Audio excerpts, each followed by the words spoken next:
Good morning दोस्तों, welcome to सोना class. तो चलिए शुरू करते हैं आज की क्लास। अभी तक आपका 2 चैप्टर कंप्लीट हो चुका है।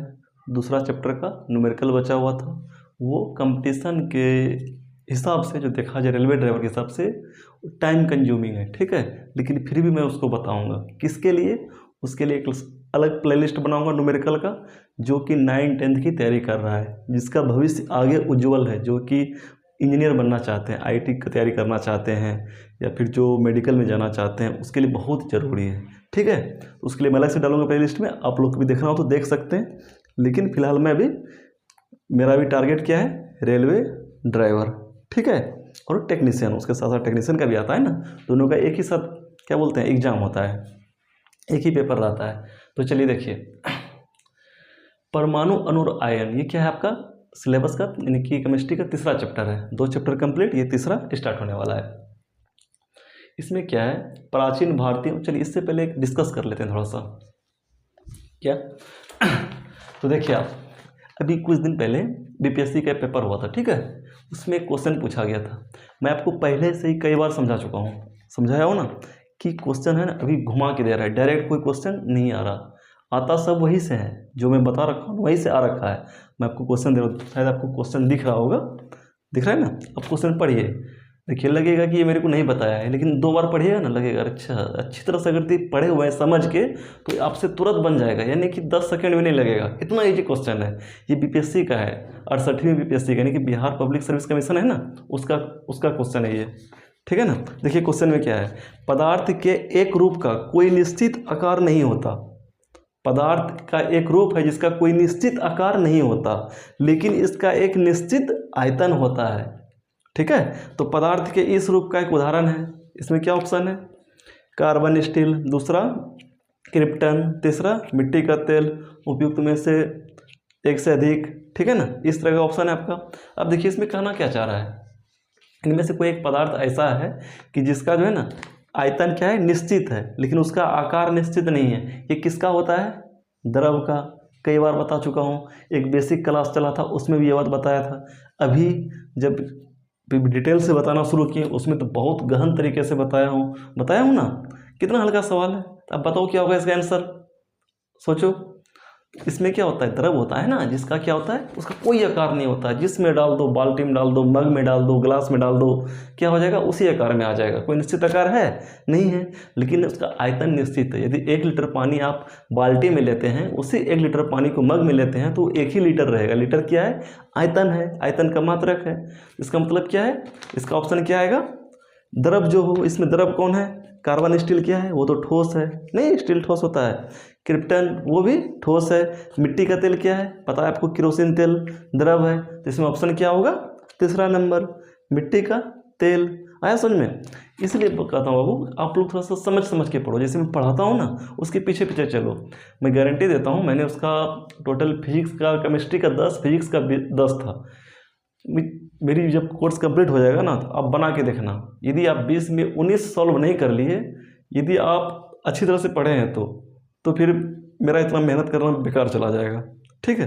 बस आप मेरे पीछे पीछे चलिए, मैं जैसे समझा के पढ़ रहा हूँ उसको फॉलो कीजिए। लेकिन हाँ बाबू, रिवीजन नहीं छोड़ना है, रिवीजन छोड़ दिए तो सब कुछ छूट गया, ठीक है। तो चलिए मेहनत कीजिए, चलिए देखते हैं। प्राचीन भारतीय और ग्रीक दार्शनिकों के अनुसार, देखिए पदार्थ के विषय में मान्यताएं, एक्चुअली कोई साइंस जो डेवलप हुआ एकाएक तो डेवलप हुआ नहीं, उसके पहले शुरू में किसी और की कुछ और अवधारणाएं थी। अवधारणाएं मतलब ये मानते थे, कोई वो मानते थे। जैसे कि अभी हम क्या बताए थे, डायरेक्ट आप लोग को बताए थे, पदार्थ क्या होता है, अत्यंत सूक्ष्म कणों से मिलकर बना होता है। ये हमको कैसे पता चला, किसी ने ऐसा प्रैक्टिकल किया, उस पर बहुत मेहनत किया, उसके बाद उसको किताब में दिया हमको पढ़ने के लिए, तो फिर हम आपको बता पा रहे हैं। यदि मान के चलिए वो सब हमको नहीं दिया रहा था तो इस चीज़ को निकालने के लिए क्या बहुत मेहनत करना पड़ता, ठीक है ना। अब इसका थोड़ा सा हिस्ट्री देख लेते हैं। प्राचीन भारतीय और ग्रीक दार्शनिकों के अनुसार उसका कहना था, पदार्थ आखिर कैसे बना होता है, हमारे चारों तरफ फैली अनेक वस्तुएं 5 मूल तत्वों क्षिति, अग्नि, जल, वायु और गगन के संयोग से बनी है। यानी कि हमारे सराउंडिंग जितने भी ब्रह्मांड में पदार्थ है वो 5 तत्वों से मिलकर बना है। किससे किससे, क्षिति, अग्नि, जल, वायु और गगन। आपने भी सुना होगा। क्षिति का मतलब क्या हुआ? धरती, ठीक है, अग्नि, वायु और गगन। अब आप सुने होंगे जब कहीं प्रवचन होता है, सत्संग होता है, कि क्या होता है कि हम लोग का जो जन्म हुआ है कैसे हुआ है? इस 5 तत्वों से हुआ है। हम लोग का जो पालन पोषण होगा इसी 5 तत्वों के सहारे होगा, और हम लोग लास्ट में इन्हीं 5 तत्वों में विलीन हो जाएंगे, विलुप्त हो जाएंगे। सुने हैं ना? ठीक है। अब वो अवधारणा धीरे धीरे खत्म हो गया। ठीक है।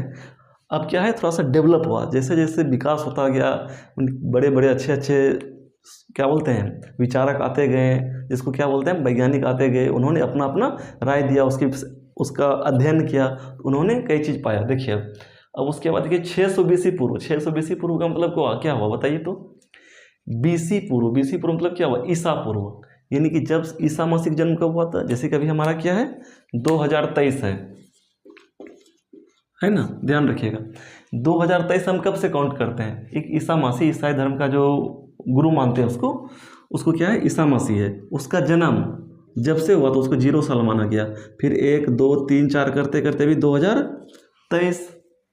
और वहाँ क्या है BC, BC मतलब बिफोर क्राइस्ट, बिफोर क्राइस्ट मतलब बिफोर मतलब पहले, क्राइस्ट मतलब ईसा मसीह के जन्म के पहले का। कितना साल पहले का? 600 साल पहले का, ये कह रहा है। यानी कि 0 से भी माइनस 600 साल पहले।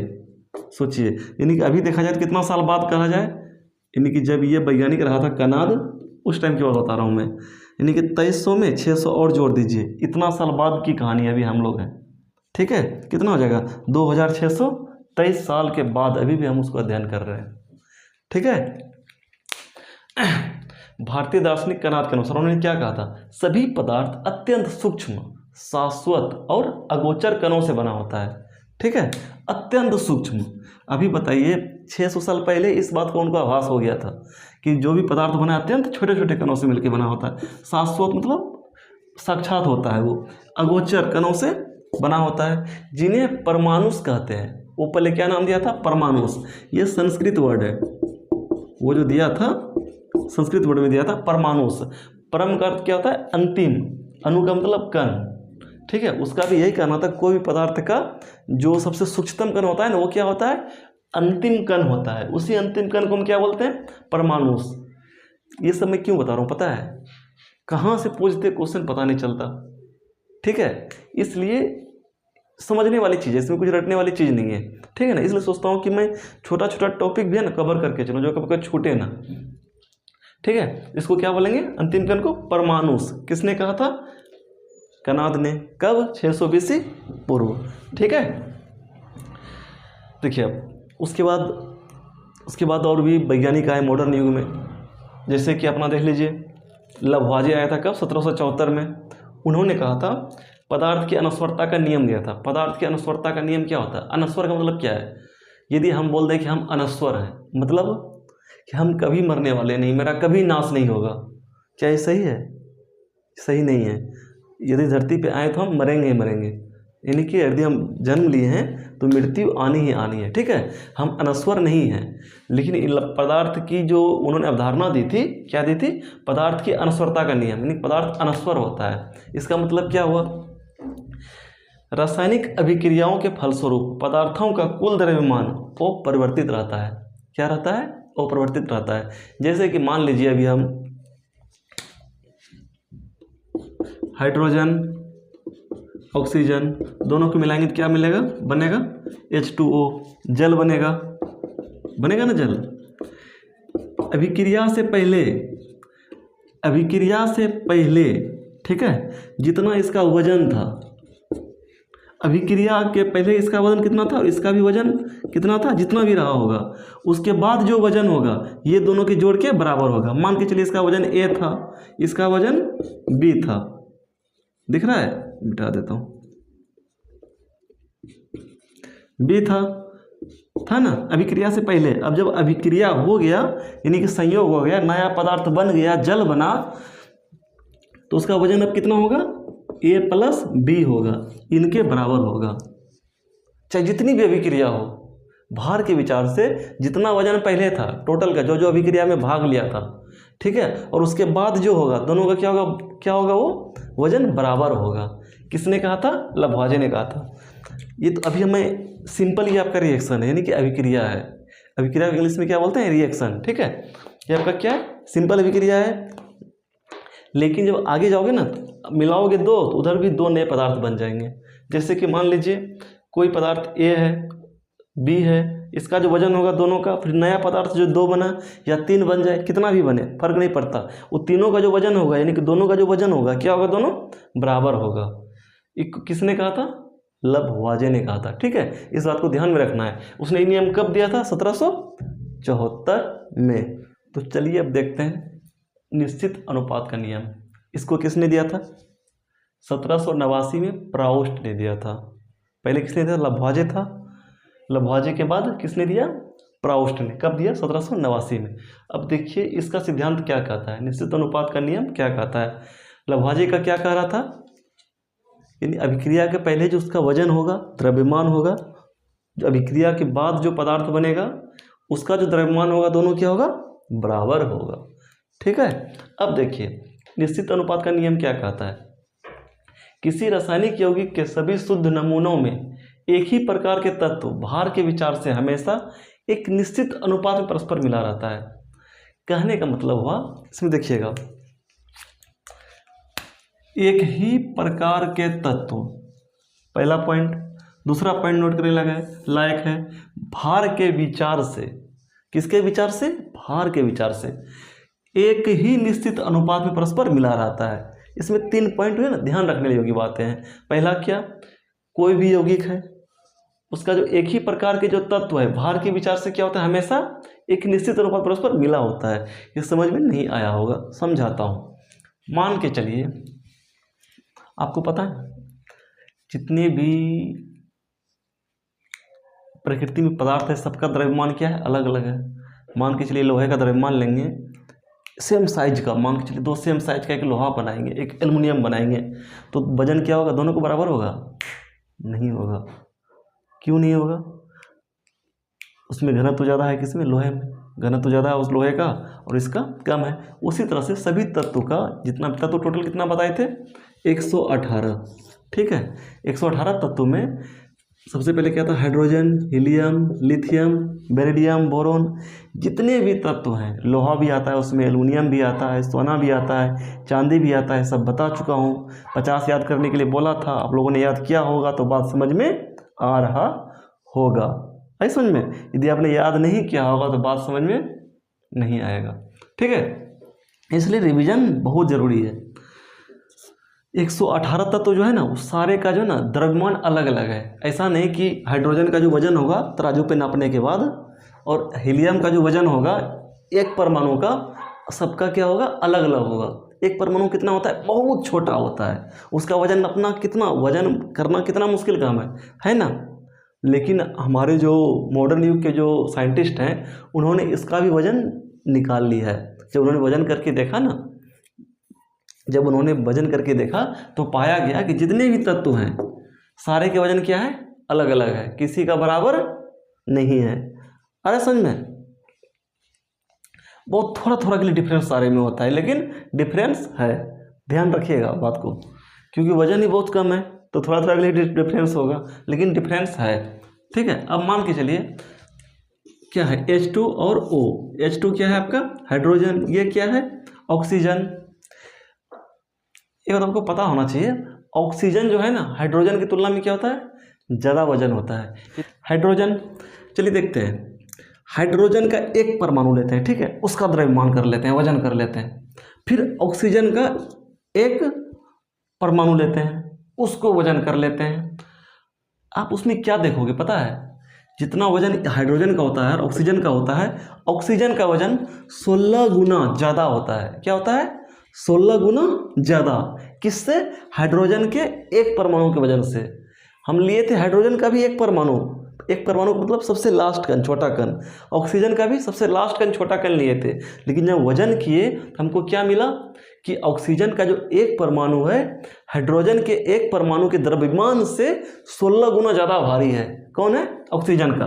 अब मान के चलिए H2O जल बनाने के लिए कितना हाइड्रोजन चाहिए? हाइड्रोजन का 2 परमाणु, ऑक्सीजन का 1 परमाणु। यदि मान लेते हैं हाइड्रोजन का द्रव्यमान कितना होता है? 1, तो कितना ये 2 हो जाएगा, ये नहीं होगा। और ऑक्सीजन का कितना है? 16। ये तो बेचारा अकेले है, एक ही है ना जल में, ऑक्सीजन का 1 ही परमाणु है। यहाँ भी क्या हो गया? 16 हो गया। तो किस अनुपात में मिला हुआ है?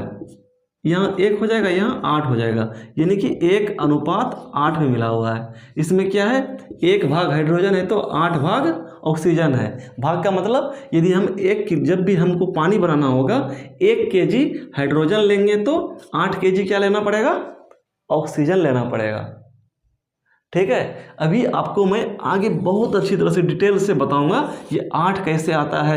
मैं एक मोटे तौर पे है ना सिंपल विधि से बताया आपको, जो कि आपको समझ में आ जाए। ठीक है, अभी इसी चैप्टर में इसका अभी जो है ना परमाणु का गहन अध्ययन होगा, बहुत ही ज़्यादा गहन अध्ययन, और इतना मज़ा आएगा पढ़ने में, पूछिए मत। जानते क्यों? ये है बहुत ही ज़्यादा टफ मतलब थोड़ा जटिलता इसमें ज़्यादा है, लेकिन जब समझोगे ना उसको, जटिलताओं को क्या बोलते हो, सिंपल बनाते बनाते, सिंपल बना के स्टेप बाय स्टेप लगेगा ये तो बहुत हल्का है। ठीक है, इसलिए अभी बहुत आनंद आने वाला है, थोड़ा सा एंजॉय लीजिए। इस क्लास में नहीं, नेक्स्ट क्लास में होगा, लेकिन इसी चैप्टर में है। ठीक है, ये परमाणु द्रव्यमान क्या होता है, परमाणु द्रव्यमान ग्राम में क्या होता है, इतना कंफ्यूजिंग वाला सवाल है ना। गारंटी देता हूँ कि यदि एग्जाम में ये क्वेश्चन आता होगा तो 10% 90% बच्चा जो है ना इसको नहीं बना पाता होगा, इस क्वेश्चन को 90% गारंटी के साथ कहता हूँ। यदि पेपर में पूछ दिया तब, जो मैं आगे बताने जा रहा हूँ, क्योंकि है ये ऐसा, ना तो कोई सही से समझ के पढ़ सकता है, ना ही तो इसको पढ़ा भी सकता है, ये भी मैं बोल रहा हूँ। नहीं तो कोई समझ के खुद पढ़ सकता है, ना ही तो कोई इसको अच्छी तरह से पढ़ा सकता है। लेकिन मैं आपको भरोसा दिलाता हूँ, पढ़ के देखिए, आपको लगेगा सर इसमें तो कुछ नहीं था। आप इसलिए बोलिएगा क्योंकि आप उसको अच्छी तरह से समझ पाइएगा, तभी आप ऐसे बोलिएगा। ठीक है, चलिए देखते हैं आगे। अभी बात की बात है, अब देखिए ये क्या था, इसका कहने का मतलब था किसका? प्राउस्ट का, कि निश्चित अनुपात दिया था। निश्चित नहीं कि जब भी कोई, यानी कि अब जब भी हम जल बनाएंगे ना उसमें हमेशा इसी अनुपात में लेंगे। यदि हम 2 kg हाइड्रोजन लेंगे तो ऑक्सीजन कितना लेना पड़ेगा? 16 kg। यदि हम 5 kg हाइड्रोजन लेंगे तो ऑक्सीजन कितना लेना पड़ेगा? 8 पंचे 40, उसी अनुपात में चलेंगे ना, तो 40 kg ऑक्सीजन लेंगे। हमेशा ऐसा ही मिलेगा। ये किसने कहा था? प्राउस्ट ने। ये सिर्फ जल के लिए नहीं, जितने भी यौगिक हैं सारे के साथ ये लागू होगा। चलिए अब देखते हैं डाल्टन के परमाणु सिद्धांत। डाल्टन जो है ना बहुत ही महान वैज्ञानिक रहे हैं, लेकिन आपको पता है वो एक स्कूल के शिक्षक थे। ठीक है, 1801 में उन्होंने क्या था, परमाणु संरचना को लेके अपना सिद्धांत दिया। ठीक है, क्या दिया? परमाणु सिद्धांत, जिसको क्या बोलते हैं? डाल्टन के परमाणु सिद्धांत। अब देखिए इन्होंने जो ये सिद्धांत दिया ना, अभी तक आपको लगभग, हमको लगता है 90% बात अच्छी तरह से पता होगा, हो सकता है 100% भी हो, अभी तक जो आपने क्लास किया है, यदि शुरू से अभी तक किया हो तो। ठीक है, बस ये देखना है कि इन्होंने क्या क्या दिया था। ये कब की बात है? 1801 की। अभी कहाँ है? मॉडर्न में। लगभग 2 चैप्टर खत्म हो गया, ऑटोमेटिक है कि बेसिक बात तुमको पता रहेगा ही रहेगा। ठीक है, देखिए उनका क्या कहना था, सभी पदार्थ अत्यंत सूक्ष्म कणों से बना होता है। किससे बना होता है? अत्यंत सूक्ष्म कणों से, जिन्हें परमाणु कहते हैं। जिन्हें क्या बोलते हैं? परमाणु कहते हैं। यही बात मैंने भी बताया था अभी क्लास में। ठीक है ना, पिछली बार, यानी जो भी पीछे क्लास हो चुका है यही बताया था ना, इनका मतलब सुना हुआ है। और इन्हें खंडित नहीं किया जा सकता। यहाँ थोड़ा सा मिस्टेक हो गया, ये थोड़ा सा उस टाइम का है। किस टाइम का? 1801 का। उनको लग रहा था कि जो परमाणु है ना, अभी इसको खंडित हम कर ही नहीं सकते, लेकिन मैंने आपको शुरू में ही खंडित करके दिखाया था ना। जब परमाणु को खंडित करते हैं यानी कि तोड़ते हैं तो उसमें 3 कण मिलता है, 3 मौलिक कण मिलता है। उसके अलावा भी छोटे छोटे बहुत सारे कण हैं जो कि अभी आपके लिए उतना इंपॉर्टेंट नहीं है। ठीक है, आपको महत्वपूर्ण कितना है? 3 कण है जो मैं बता रखा हूँ। कौन कौन सा? इलेक्ट्रॉन, प्रोटॉन और न्यूट्रॉन, बताया हो ना। लेकिन डाल्टन महोदय का कहना था कि नहीं, परमाणु जो है सबसे लास्ट कण है, इसको हम विभाज्य नहीं कर सकते, यानी कि खंडित नहीं कर सकते। ठीक है, इसका पहला था। दूसरा पॉइंट देखते हैं, परमाणु अनस्वर होता है। किसने कहा था? डाल्टन ने। यह भी सही है। अनस्वर का मतलब क्या होता है? यदि कोई एक परमाणु है ना लोहा का, आप चाहिए कि उसको मैं ख़त्म कर दूं जड़ से, कभी ख़त्म नहीं हो सकता। यानी कि वो है तो है। यदि मान के चलिए आपको इतना सा लोहा दे दिया जाए, आपको बोलूँगा इसको ख़त्म करने के लिए, क्या ख़त्म कर पाओगे? होगा ही नहीं ख़त्म। कुछ भी कर लो आप, ख़त्म नहीं होगा। अब उसके पाउडर बना के उड़ा दोगे, उसका अलग अलग परमाणु करके अलग कर दोगे, लेकिन वो क्या होगा?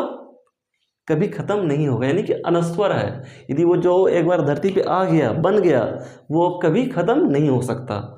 कौन कहा था ये? डाल्टन ने। ये सही है। इसको हम अभी भी, यानी कि इसमें कुछ ऐसी बातें हैं जिसका कि, जैसे कि ये बातें था, इसका क्या हुआ?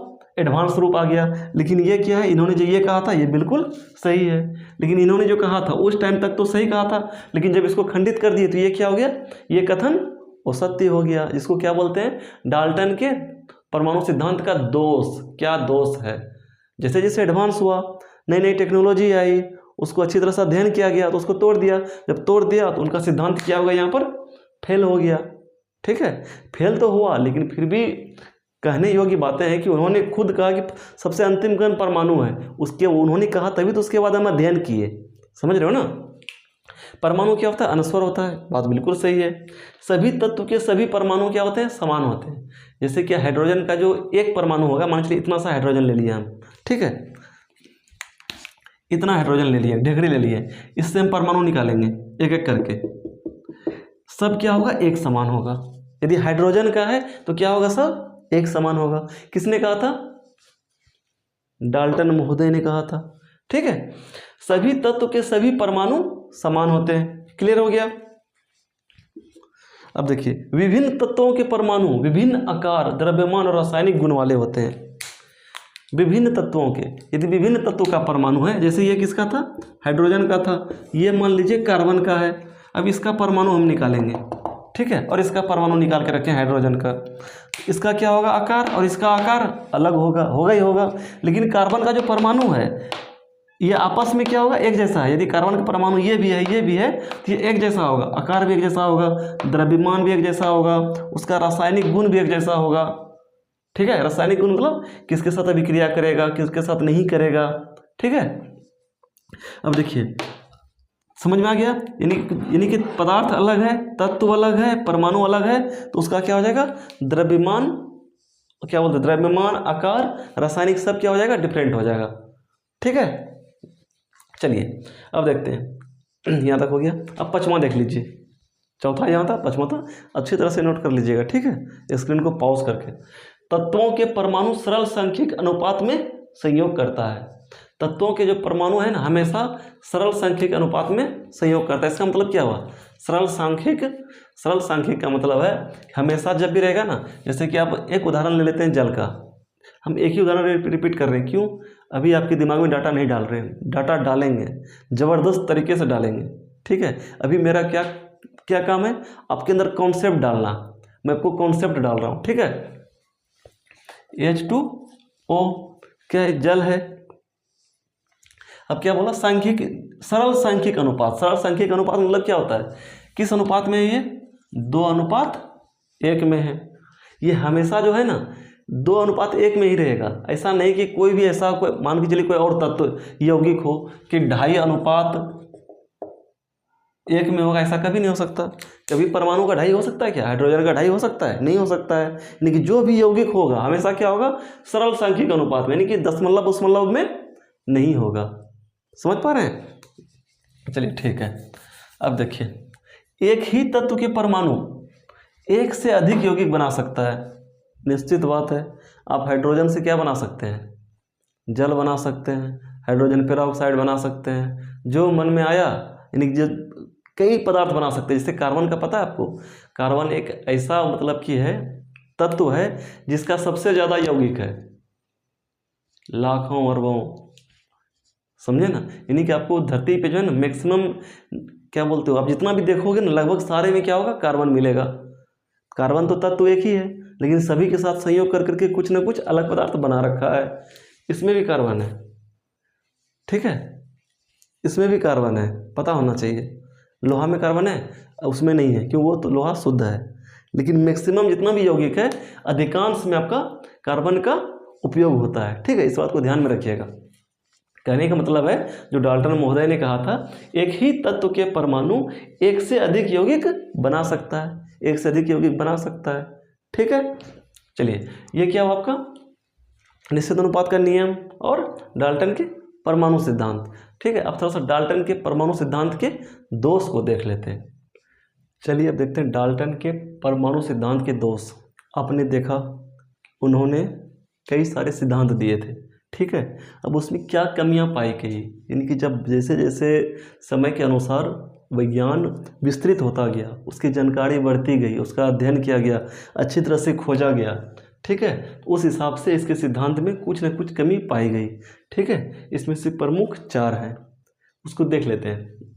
अभी मैंने पहले ही बता दिया था नहीं, तो उसके अनुसार क्या था, परमाणु को खंडित नहीं किया जा सकता। किसके अनुसार, डाल्टन के अनुसार, बोला था ना। लेकिन क्या हुआ, किंतु परमाणु को इलेक्ट्रॉन प्रोटॉन न्यूट्रॉन आदि छोटे छोटे कणों में खंडित कर सकते हैं। यहाँ क्या हुआ, इसका सिद्धांत फेल हो गया। इसलिए क्या बोलते हैं, डाल्टन के परमाणु सिद्धांत के दोष। क्या दोष है, ठीक है। अब दूसरा पॉइंट देखते हैं। डाल्टन के अनुसार एक ही तत्व के सभी परमाणु समान द्रव्यमान वाले होते हैं। उनका कहना था कि यदि कोई एक तत्व है, अभी आपको मैं समझाया था, ठीक है, इस जगह समझाया था, हाइड्रोजन लिया था, मैं लिया था ना, उसका क्या कहना था, यदि ये हाइड्रोजन का परमाणु है, ये भी हाइड्रोजन का परमाणु है, ये भी हाइड्रोजन का परमाणु है, तो ये जरूरी नहीं कि इसका द्रव्यमान भी बराबर होगा। वो उन्होंने कहा था कि बराबर होगा, लेकिन ये जरूरी नहीं है। कुछ कुछ ऐसे तत्व हैं जिसके क्या होते हैं, द्रव्यमान बराबर नहीं भी होते हैं। ठीक है, हाइड्रोजन का ही परमाणु, ठीक है, ये भी हाइड्रोजन का परमाणु है, ये भी हाइड्रोजन का परमाणु है, दोनों क्या हाइड्रोजन का परमाणु है, लेकिन इसका द्रव्यमान बराबर नहीं, बराबर हो भी सकता है, नहीं भी हो सकता है। ठीक है, कुछ ऐसे तत्व हैं जिसमें एक ऐसा गुण पाया जाता है। ठीक है, जिस तत्व में ऐसा गुण पाया जाता है उस तत्व को क्या बोलते हैं, समस्थानिक कहा जाता है। इसमें क्या है, परमाणु संख्या समान है। परमाणु संख्या मतलब इलेक्ट्रॉन की संख्या, उसी को बोलते हैं परमाणु संख्या। एक ही तत्व का है तो परमाणु तो हमेशा समान ही रहेगा ना, यानी कि परमाणु संख्या हमेशा क्या होगा, समान ही रहेगा। परमाणु संख्या का मतलब क्या होता है, इलेक्ट्रॉन की संख्या, पहले बता चुका हूँ। लेकिन इसका द्रव्यमान क्या हो गया, अलग अलग हो गया। जब ऐसी स्थिति आए तो उस परमाणु को, उसको क्या बोलते हैं, समस्थानिक बोलते हैं। ठीक है, डाल्टन के अनुसार एक ही तत्व के सभी परमाणु समान द्रव्यमान वाले होते हैं, कहा था उन्होंने, लेकिन यह सही नहीं है, क्योंकि जैसे जैसे अध्ययन किया गया तो क्या पाया कि तत्व के परमाणु के विभिन्न द्रव्यमान वाले भी होते हैं। एक ही तत्व के विभिन्न द्रव्यमान वाले भी होते हैं, ठीक है, जिन्हें क्या कहते हैं, समस्थानिक कहा जाता है। आया समझ में, समस्थानिक किसको बोलेंगे, आप नोट कर लीजिए। समस्थानिक लिख के मैं लिखा देता हूँ, समस्थानिक लिख लीजिए, ठीक है, डैश मार दीजिए। जिन तत्वों के परमाणु संख्या समान होता है किंतु परमाणु द्रव्यमान भिन्न होता है, उस तत्व को क्या बोलते हैं, समस्थानिक तत्व बोलते हैं। ठीक है, इसको नोट कर लेना है। यहाँ भी वही कर रहा है लेकिन क्लियर नहीं लिखा हुआ है। तत्व के परमाणु विभिन्न द्रव्यमान वाले भी होते हैं, और स्पष्ट सी बात है, ये तो बता रहा था एक ही परमाणु, मतलब कि परमाणु द्रव्यमान क्या होगा, समान होगा। मैं जो बोला नोट कर लीजिए, ठीक है। अब देखिए, डाल्टन के अनुसार विभिन्न तत्वों के परमाणु विभिन्न द्रव्यमान वाले होते हैं, यानी कि यदि हाइड्रोजन का तत्व का एक तत्व के परमाणु का जो द्रव्यमान होगा, कार्बन के एक परमाणु के का जो द्रव्यमान वो दोनों क्या होगा, अलग अलग होगा। ये तो बात सही है, लेकिन हमेशा सही नहीं होता, कहीं कहीं बराबर भी हो जाता है। ठीक है, कहीं कहीं क्या होता है, बराबर भी हो जाता है। उस स्थिति में हम उसको क्या बोलते हैं, समभारिक, यानी कि क्या है, परमाणु द्रव्यमान अलग अलग है लेकिन भार क्या है, समान है, इसलिए क्या बोलते हैं, समभारिक, समान भार वाला। ठीक है, तो आप समभारिक लिखो, समभारिक। जिन तत्वों के परमाणु संख्या भिन्न, यानी कि अलग अलग, जिन तत्वों के परमाणु संख्या अलग अलग हो और उनका द्रव्यमान समान हो, किंतु उनका द्रव्यमान समान हो, तो उस तत्व को समभारिक तत्व कहेंगे। ठीक है, चलिए, ये हो गया आपका। डाल्टन के अनुसार विभिन्न तत्वों के परमाणु विभिन्न द्रव्यमान वाले होते हैं, कहा था उन्होंने ये हमेशा सही नहीं होता।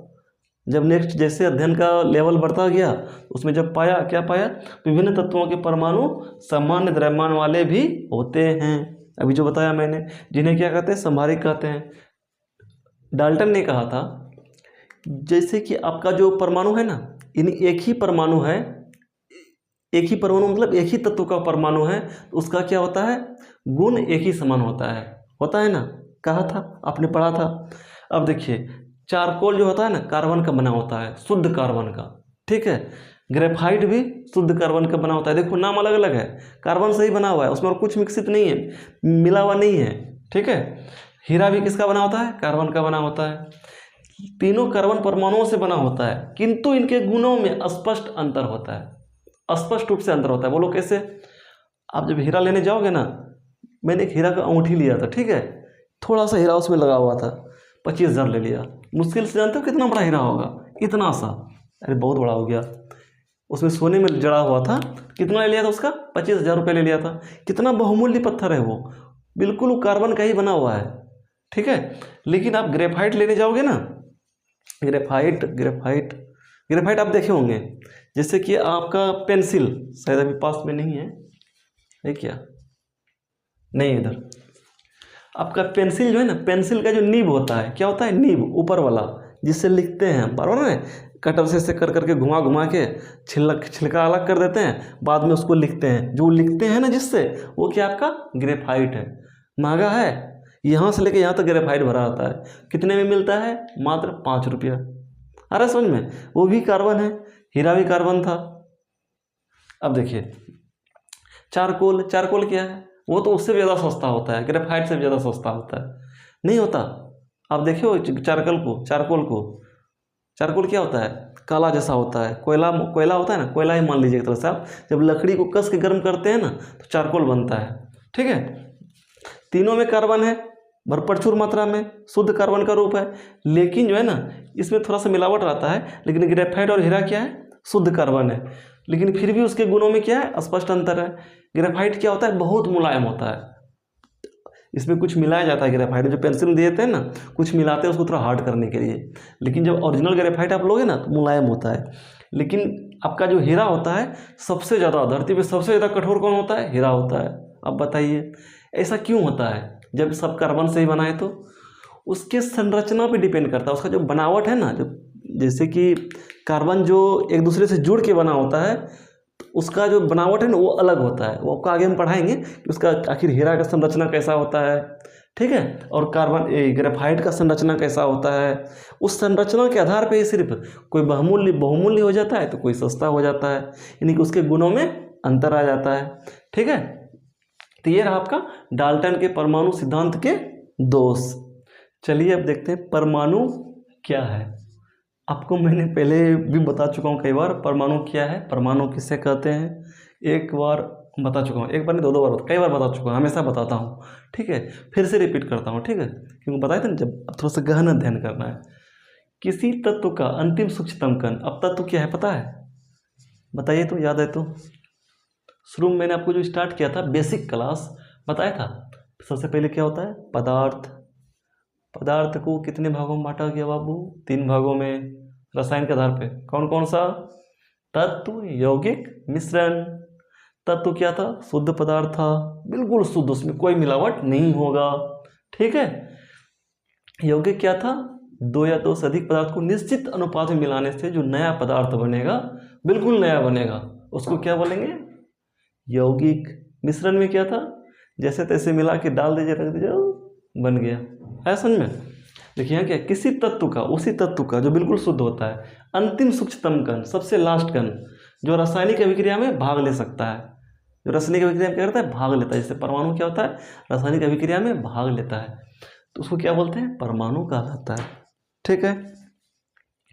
किसी तत्व के, देखिए परमाणु की विशेषताएं क्या है, किसी तत्व के सभी परमाणु क्या होते हैं, सदृश होते हैं, लगभग एक ही जैसा होता है। थोड़ा बहुत कहीं कहीं अंतर आ जाता है, जो भी दोष में पढ़े थे, नहीं होता है कि परमाणु एक ही था, लेकिन क्या होता, उसका द्रव्यमान अलग अलग हो गया था, रेयर केस में कहीं कहीं होता है, हमेशा नहीं होता, यानी कि सभी तत्वों के साथ नहीं होता, कुछ ही तत्वों के साथ होता है। ठीक है, किसी तत्व के सभी परमाणु सदृश होते हैं किंतु वे अन्य तत्वों के परमाणुओं से भिन्न होता है। वो आपस में तो सदृश होते हैं, एक ही जैसा होता है, सदृश मतलब एक ही जैसा, लेकिन अन्य तत्वों के परमाणुओं से, जो और भी अन्य तत्व का जो परमाणु है उनसे क्या होता है, भिन्न होता है।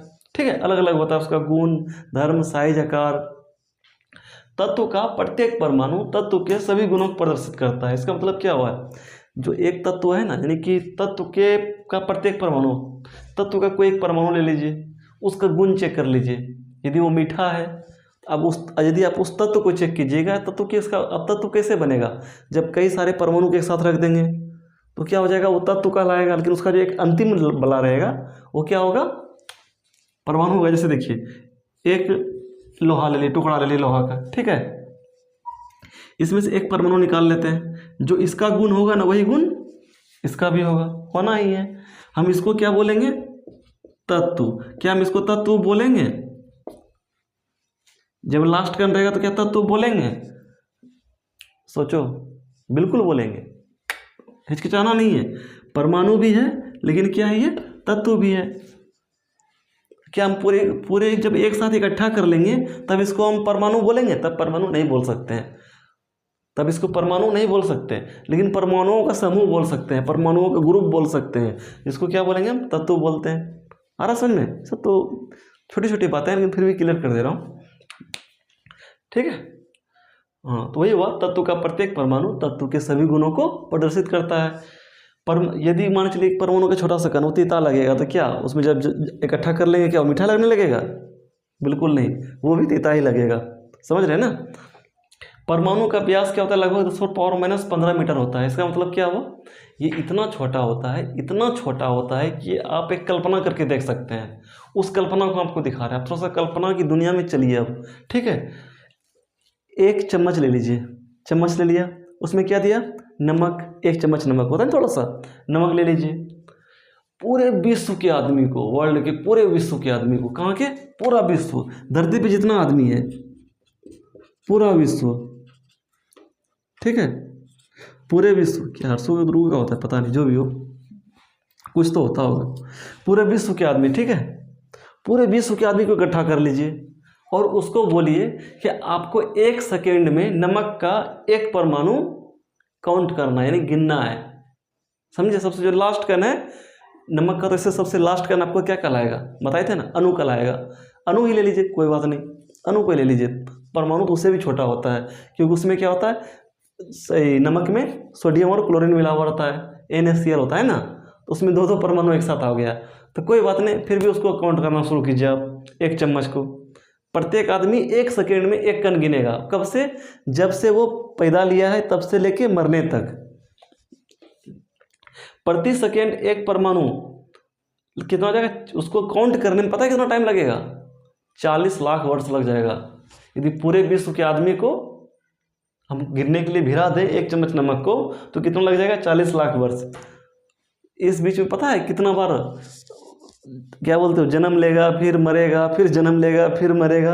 एक कल्पना कर रहा हूँ, 40 लाख वर्ष, इतना छोटा छोटा होता है उसका, वो क्या होता है, परमाणु का कण कितना होता है, 10⁻⁻15 मीटर होता है। चलिए ठीक है, यहाँ तक समझ में आया। अब देखिए, लेकिन इसको थोड़ा सा आसान करने के लिए एडवांस टेक्नोलॉजी का उपयोग किया जा रहा है। ठीक है, स्कैनिंग इलेक्ट्रॉन माइक्रोस्कोप, क्या नाम है, स्कैनिंग मतलब स्कैन करता है, इलेक्ट्रॉन माइक्रोस्कोप एवं इलेक्ट्रॉन टनलिंग माइक्रोस्कोप से परमाणुओं की संरचना और उनके गुणों का अध्ययन किया जा सकता है अच्छी तरह से।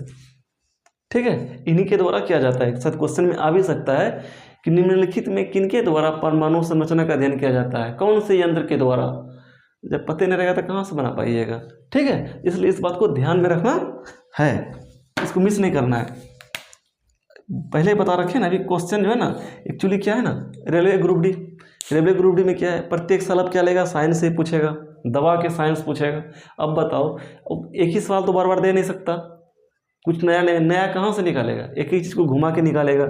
जैसे कि अभी मैंने पहला क्लास के शुरू में ही बताया था ना, BPSC का जो क्वेश्चन था, है कुछ नहीं, वही चीज़ है, लेकिन उसको थोड़ा सा घुमा के पूछा गया। यदि आपके पास कॉन्सेप्ट है तो आप आंसर दे दोगे, कॉन्सेप्ट नहीं है तो कुछ नहीं होने वाला। देखो बोले हार्ड है, ऐसे बोलोगे। ठीक है, तो चलिए आज का क्लास यहीं तक। जो पिछला क्लास था उसका आंसर आपको दिख रहा होगा और आज का क्वेश्चन आपको दिख रहा होगा। इसको कृपया करके आप लोग जो है ना अपने नोटबुक में नोट कर लीजिएगा और सॉल्व कीजिएगा। यदि आपको समझ में नहीं आए, बार बार बोलता हूँ, आप कमेंट कीजिए, मैं उसका रिप्लाई दूंगा। ठीक है, ओके भाई, बाय।